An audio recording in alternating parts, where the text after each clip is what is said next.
Thank you so much. Thanks everyone for being here today. I know it's the beginning of the show and everyone's eager to go meet folks in the meat market and walk around, so I appreciate that you made the time for a very quick and dirty update on disclosures. They've given me 18 minutes to tell you everything you need to know so that you're compliant. So after today, after 18 minutes, you can walk out saying, I know everything there is to know. Hopefully there'll be some time for a couple questions at the end, and if not, I'm here for the next couple of days. We have the power booth station outside the exhibit hall, so you can feel free to come by and ask questions there as well. So today's topic is called Whoomp, there it is, disclosures, disclosures, disclosures. And the title gives it away, as this gentleman up here told us earlier. We're talking about disclosures, but what types? I mean, there's so many disclosures you can make when you're advertising. And the title says it all. It's disclose and disclose often, and disclose everywhere you need to disclose. Otherwise, the FTC or some private litigant is going to find your advertising practices to be deceptive. And that's going to cause you a whole host of money that you could have saved otherwise had you just disclosed up front. So why are the disclosures important? In March 2013, the FTC updated its disclosure of advertising guidelines to include social media, blogs, Facebook, Twitter. How do we deal with disclosures in tight spaces, in social media spaces where there are a lot of people who are going to see your ads and who are going to see things that they may not understand to be ads? And the reason the FTC updated the disclosures is because, think about it, when they first came out with the disclosures in 2000, there was no such thing as an iPhone, if you believe it or not. That was in 2007. Twitter was about 6 years away. MySpace, for those of you who remember, was on the horizon, and people were eagerly waiting for Windows XP. So as you can tell, a lot has happened in 13 years that require the FTC to say, hey, wait a second, we forgot about this population of advertisers. How do we deal with them? And the disclosure guidelines were updated much in the same way that they were presented before.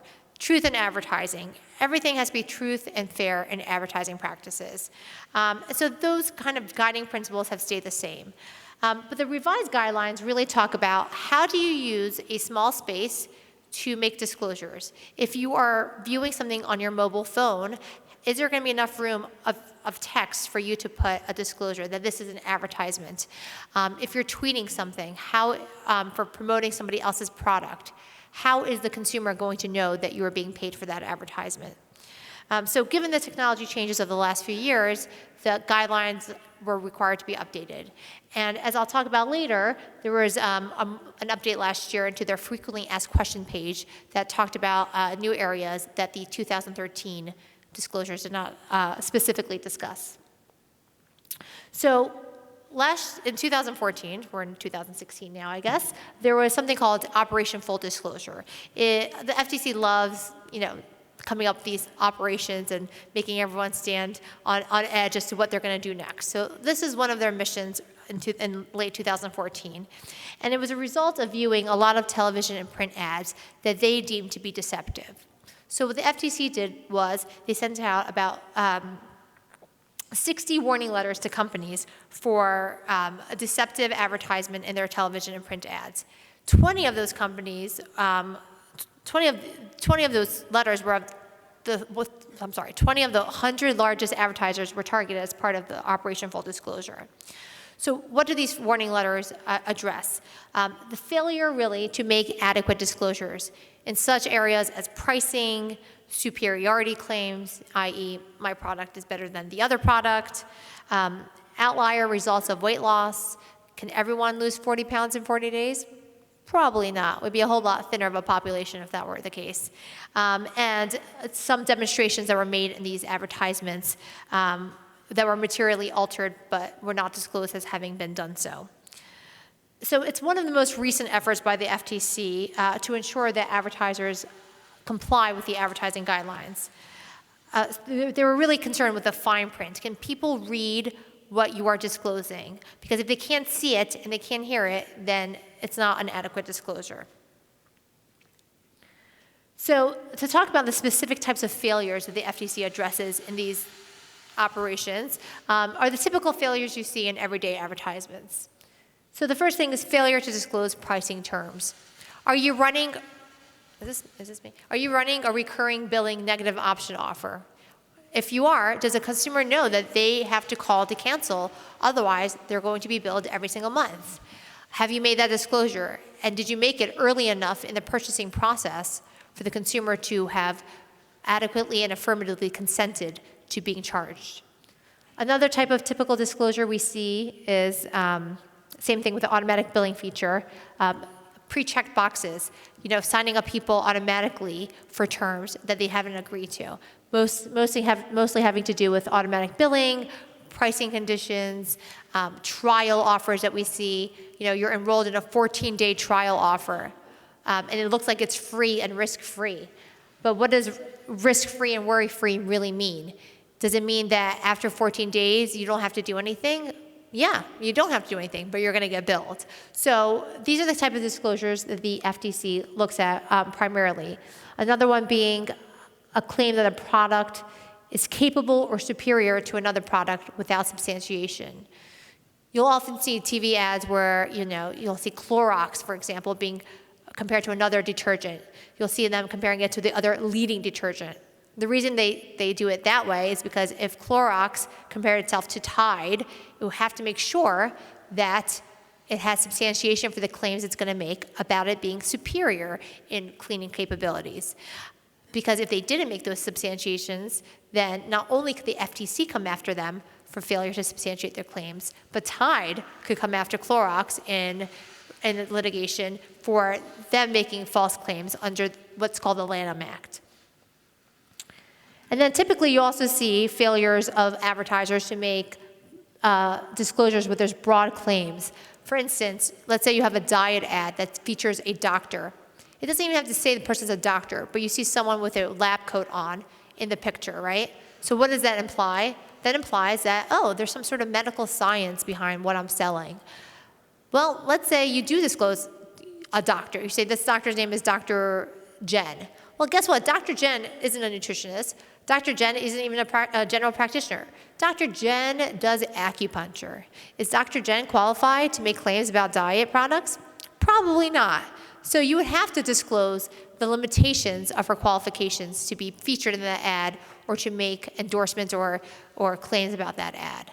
So those are the typical failures you're going to see in advertisement. And they run the gamut of everything in diet, health and beauty, mortgage, insurance, any vertical that you're in, there's going to be some form of these kind of failures. And the role of disclosures is to make sure that your consumers are understanding the claims that you are making. They understand how much they're being charged. They understand how to call and cancel. They understand when to call and cancel. They understand that I'm only saying my product has been clinically tested because I'm only talking about the active ingredient in the product, not the actual finished product. We see a lot of those, Garcinia cambogia ads, right? My product's been clinically tested. Has it? No, because if you read the fine print and you read the clinical studies, you're going to see that, maybe Garcinia cambogia in certain circumstances has been tested, and most likely on monkeys and not human beings. So that's a whole limitation in and of itself. But it's never been tested in the form of this finished product that's being sold. How do we know how wood or bark or whatever other ingredient we have in the product interacts with the main ingredient? And this is where disclosures come to play. So as I said before, disclosures, the key word that FTC uses is clear and conspicuous. And what does clear and conspicuous mean? So the consumers has to be able to notice the claim, the disclosure. They have to see it, and they have to see it in the right place. They have to be able to read it. It can't be unintelligible. It can't be words mashed together without spaces. I've seen that used before. You have to either be able to hear it if you're using a radio ad or something that involves audiovisual context, and they have to be able to understand it. Are you using plain English, or are you trying to use legalese because you think you're so smart and you think they'll never understand what you're saying? You don't need, lawyers are great, okay, and they'll come up with a lot of legal language, but sometimes the easiest thing is just to say what you mean and say it in the language that you understand it to mean. So these are the important keys for understanding clear and conspicuous. A key note, though, is a disclaimer or disclosure is usually not enough to remedy a false or deceptive claim. So for example, you can't say, lose 40 pounds in 40 days, but not really. That's your disclaimer, your disclosure, because it's false and deceptive. No one's losing 40 pounds in 40 days. You might as well not make the claim to begin with, nor should you make the claim to begin with. So just because you put a disclosure there that had like an asterisk that led you to the bottom of the page that said, well, this testing was done in rats and not in humans, so it worked for them and not for you, that's probably not going to be enough to get you past a false claim. So not only do you have to make truthful claims, and your disclosures have to relate to truthful claims, but they have to also relate to the limitations of your truthful claims. So some people may be able to lose weight in 40 days, but you have to explain that they did it with diet and exercise, and they didn't just do it consuming this 5-hour energy drink or whatever else you're giving them to take.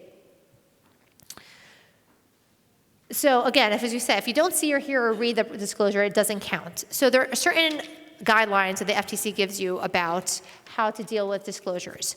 So clear and conspicuous means you have to look at the placement and the proximity of the disclosure to the claim. Like I used the example before, making a claim about, let's say, I'll go back to the weight loss claim because it's such a fun one, and then putting an asterisk that leads you to the next page is not going to qualify as adequate placement and proximity. You have to see the disclosure as a claim is made, as close as possible to it for it to count. Prominence is also another important key factor in whether something's clear and conspicuous. They have to be displayed in such a way that it's noticeable by the consumer, including adequate font size, colors, and graphics. So if your entire page is black font, let's say, 14-point black font, but then you have a disclosure in white, let's say, even worse, with a white background in 2-point font, that is not going to count as an adequate disclosure. Unavoidability is another factor. The guidelines not only apply to disclosures, but to the ad itself. It's important that the text, the graphics, and the other elements do not distract the user from the disclosure. So for example, if you have a lot of images that might hide the words, that's going to be distracting. The FCC also finds hyperlinks to be distracting because it's going to take the consumer away from the natural progression of the page. If you have to click on something that leads to something else, you may not be able to connect that disclosure with the claim that's being made.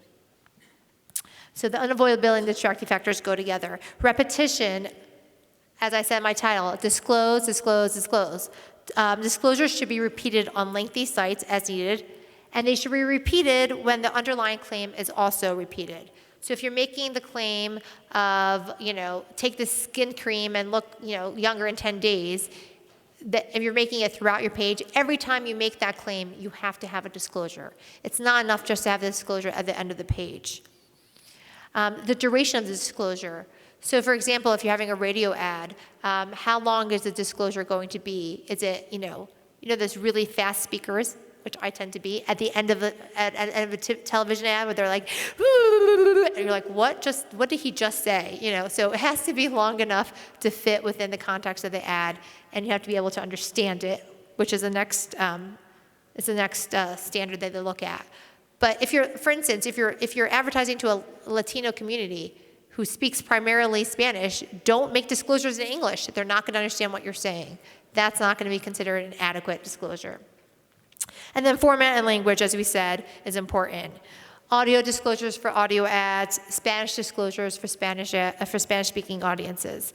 Make sure that the disclosure is tailored to the intended audience. Key points: when a disclosure cannot be made clearly and be made, forgo the claim altogether. If you cannot make the disclosure, it doesn't make sense, it doesn't fit on your page, then you shouldn't be making the claim in the first place. And that's the stance the FTC has taken in the revised .com disclosure guidelines. So in terms of when you make a disclosure, there's certain things to be aware of as an advertiser. You want to look at short form and abbreviated disclosures. Sometimes you have to fit in a lot of words in a short amount of space. Make sure when you're abbreviating your disclosure that it's still understandable to the reader. So for example, and we'll talk about this in the context of Twitter, if you're saying this is a sponsored ad, don't do #SPN. no one's going to know what that stands for.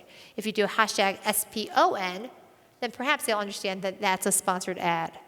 Also, keep in mind technological limitations, like browser types or pop-ups that prevent the disclosures from being seen. And again, proximity is always important. So in the negative option rebilling context, you have to make sure that while proximity is important, you have to make sure that the disclosure is actually made before a purchasing decision is made by the consumer. So for example, if you're on the sales page and then disclose your negative option offer as part of your trial period, that's too late in the game to make that disclosure. So tweeting, it's not just for the birds, there's character limitations there, right? So you're limited to 140 characters.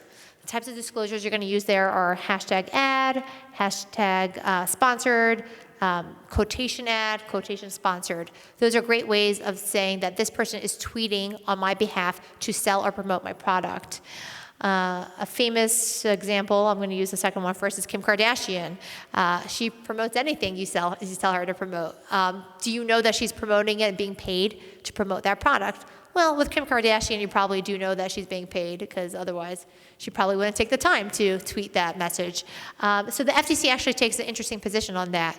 If you know that if consumers are typically going to look at that celebrity, for instance, and know that they're being paid for the tweets that they make, then you don't necessarily need those hashtag ad, hashtag sponsored. It has to be reasonably well known to the consumer that this person is making, is engaging in paid tweets. Another example of sponsored tweets is the Cole Haan example. It's actually in the context of Cole Haan had this promotion where they called it the walking shoe promotion, where they asked people to post pictures of themselves walking in their shoes and post it to Twitter and to Pinterest. And they got an FTC warning letter right after the guidelines came out, because they had offered the winner of the Pinterest sponsorship $1,000. And the FTC said that the people who were tweeting or posting on Pinterest themselves walking in the shoes should have notified the general public that they were doing this as part of a sponsored ad. Even though they weren't all getting paid to walk in the shoes, only one person was going to be picked and get paid. The FTC took the position that they should have disclosed that. But since it was so close in time to when the revised guidelines came out, the FTC didn't take any action against Cole Haan, because there really wasn't any precedent before the Cole Haan situation for how to take action in these kind of situations. Facebook likes, the challenge with Facebook is not so much space, but how to utilize Facebook to rise to the top of your readers' feeds. You want to make sure if you're making claims or advertisements that your disclosures are right there with the claims. The tip I've given here is consider whether you're getting your readers to click the affiliate sponsor link before even getting to the disclosure. If so, your disclosure is probably not effective. In terms of Facebook likes, the FTC is not really sure what to make of that, because they're not sure how much stock people put into social network likes. But typically, their practice is if you're going to pay for likes, then you need to disclose that, and you shouldn't do it to begin with. So that's kind of their stance on likes. They're not really sure how much stock people put into likes on a page, but you shouldn't be paying for likes. Bloggers also have to consider disclosures. So they have to disclose their relationship with the advertiser. I'm getting paid to write this blog about your product, or I got a free product in exchange for writing this blog. All those disclosures need to be made. If you're a blogger, you can't really talk about an experience with the product if you haven't tried it. So if you're a mom blogger and writing about Pampers, let's say, and they sent you free Pampers to write a blog, if you don't actually use Pampers for your child but use Huggies, you can't write a blog about that. The third tip is you have to make sure you, as an advertiser, that you are reasonably monitoring disclosures of your affiliates and your endorsers and your bloggers, because in the end, the ultimate focus is going to be on you. Do you know what people are doing on your behalf? And the FTC is always going to go after the bigger fish, the deeper pocket, that being the advertiser. So you do have a duty as an advertiser to monitor what people are doing for you on social media. Affiliate links, we have like landing pages. Affiliate disclosures, you have to, if you're creating a landing page that's going to lead to somebody else's, generate traffic for somebody else's site, for somebody else's product, you have to disclose that you are an affiliate being paid. Now, how do you disclose that? Well, simply, you could say this is an affiliate link and include the link. You can say this post contains affiliate links, which means I receive X dollars if you make a purchase using this link. There's no magic words that you have to use, just plain English. People have to understand that you're getting paid for creating this site. I just want to focus real quickly on negative option offers. The FTC actually has 5 guiding principles for how to make effective disclosures when it comes to rebills or negative option offers. The first is, again, what we've talked about before. Use understandable language. Focus on placement and proximity, which is what I said before. Make sure that you are disclosing upfront that this is a negative option offer. The first time you say trial period, make sure you write in there additional terms apply. You're going to be billed after 14 days. Something that lets the consumer know, hey, before I move on to make a purchase, I better understand what I'm getting into. And that's the third part, disclose before terms. Fourth, obtain affirmative consent. No pre-check boxes. Make sure the checkbox is before the place your order button, before the finish my order or make payment button, so that you can have a record of the fact that this person consented to the purchase. And the last one is really just common sense. If someone calls and says, I want to cancel, honor their request. Don't try to pitch them on new services or upsell them on other products. Really just cancel, because otherwise what's going to happen is they're going to file a complaint with the state AG. Then you have to pay me my hourly rate to write a response letter to the state AG saying, we're sorry, but we refunded this person. It's not worth the $16.95, people. Just refund them their money, let them cancel, and be done with it. And again, negative option offers, the adage of disclose, disclose, disclose really applies the most there, because you're taking people's money, and the FTC doesn't like you to take people's money without them knowing. So to close, because I know I'm running out of time a little bit, always ask yourself when you have an ad, what is the overall net impression of my ad? It's not always what you say, it's what you don't say and what you appear to be saying that matters. So going back to my original example, do you have a picture of someone in a doctor's in a lab coat on your page? Is that implying that there's some sort of medical science or health science behind your product claim? It's not just you saying, hey, this doctor approves of my message, or this has been medically backed by clinical studies. It's really, what does your overall net impression of your page say? Once you take a look at that from a reasonable standpoint, because that's how it's measured by the FTC, figure out where you need to put your disclosures. And if you're not sure, you call me, and I will tell you where to put your disclosures. So I think, are we out of time? How much time do we have?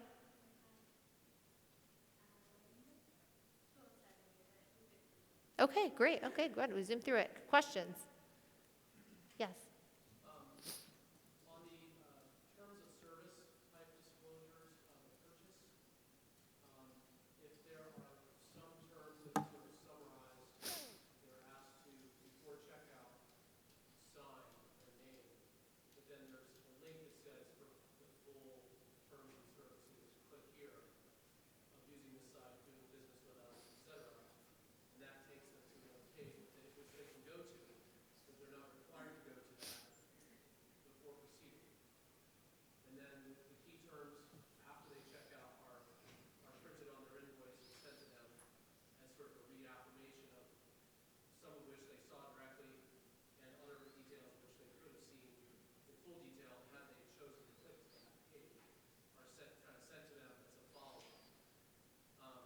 Is the lack of putting all of those terms in excruciating detail in front of them as they're going through the checkout flow, when it's clear that there are some additional details that they can access, and that they sign their name to agree to those terms before proceeding, even if they didn't look at them all? I think that's a great example. I mean, I think it is. I think it's probably more than what most people are doing. I think the most important terms you want to include are the payment terms. So your terms and conditions are going to link to a lot of whole other things like copyright, governing law. No one really cares about those things specifically. They should care about those things, but they don't. When they're making an order, they really care about how am I being charged for my order. So if that's the most critical piece of information that you need your consumer to use, I would always summarize that on the sales page and the order page, and then have, if you can, have a link. The best way to do is have a link that if they don't read it, like it pops up and they have to click through and scroll through it and read through it. Because there has been some case law recently where, you know, the courts have gone through excruciating detail and saying what kind of click wrap and browser wrap agreements actually work. And the reason that's important is because not only are your payment terms important, but there are other clauses that may not be effective later on if you don't disclose them or if the consumer hasn't seen them. So for example, a lot of people include arbitration clauses in their terms and conditions. And the reason they do that is because the US Supreme Court found that if you have an arbitration clause, that may prevent class actions, which is great, because arbitration is very fact-specific, it's very individualized. So if your consumers are agreeing to your terms and they require arbitration, they can't all group together and sue you as a class. But if they haven't actually seen the terms or read the terms or understand them, that disclosure, that term may not be effective. So I would, in addition to what you propose, is making sure they've actually read the terms. Have the important terms there, but maybe if you can't move forward until they've actually read the terms and clicked, like a pop-up box comes with the terms that they can scroll through. Having the receipt with the terms at the end, I think, is fantastic, because it reinforces how they can cancel, what kind of refund policy they can get. So there's no confusion of how did I get charged for this product, and that's really a big thing. So the only addition I would have to your proposal is making sure that maybe you have a pop-up where the consumer is actually scrolling through, checking a checkbox that they've read the terms before they move on.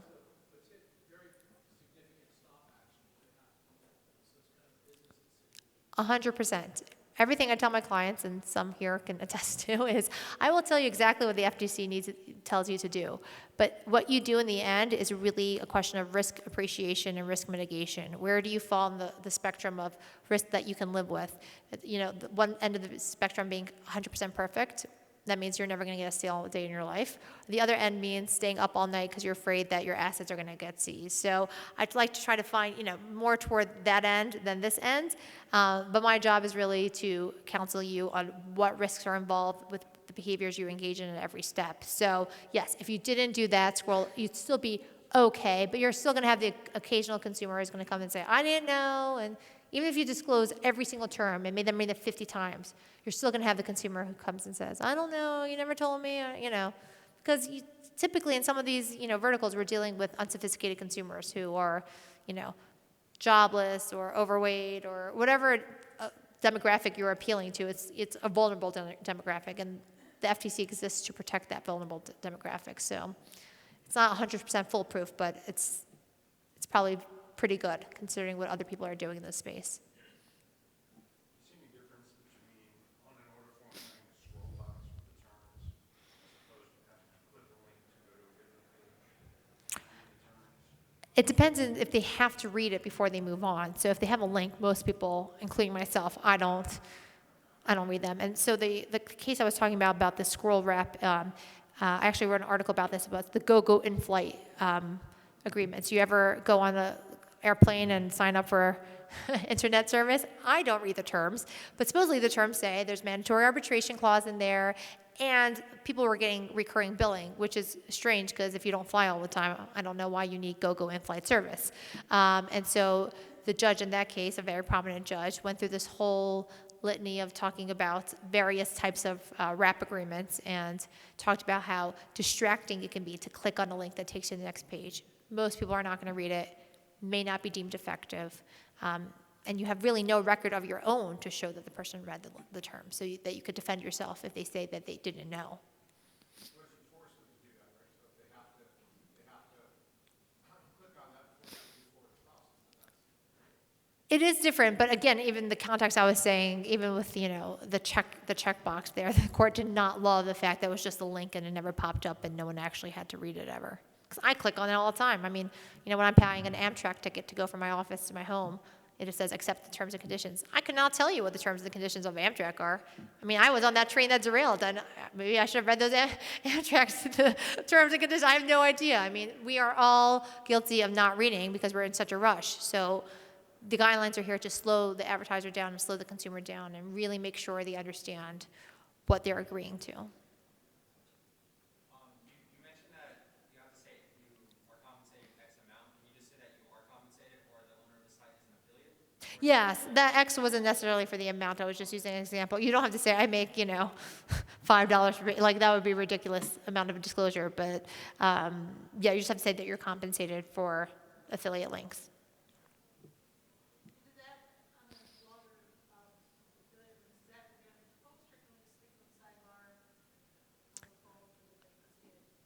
As long as they can see it and it's close enough to whatever you're writing about, like the Pampers example. You can't write a whole thing about Pampers if you never use it and then write in the side, by the way, I never use Pampers, It has to be visible and understandable right away that you're getting paid to write this blog. How aggressive has the FCC been lately in this area, and what kinds of things generally would trigger their attention? So they did, like I said before, they did update their "What Are People Asking" page, and so the first shot they kind of made was at the Cole Haan situation, but they're getting a little bit more aggressive. I mean, it's been a couple of years now since the disclosure guidelines have been updated, so they tread carefully and let everyone have a little bit of like a grace period so they could set some precedent. But now that they've updated their page and given specific examples of how you need to disclose, I think they're going to be a little bit more aggressive. They've said now, we've told you what to do, so now you got to do it. Okay, I think we're out of time. I appreciate everyone being here today. I hope you learned something new, and thanks. And if you have any questions, feel free to come up here or meet me in my booth, and I can answer them then. Thank you.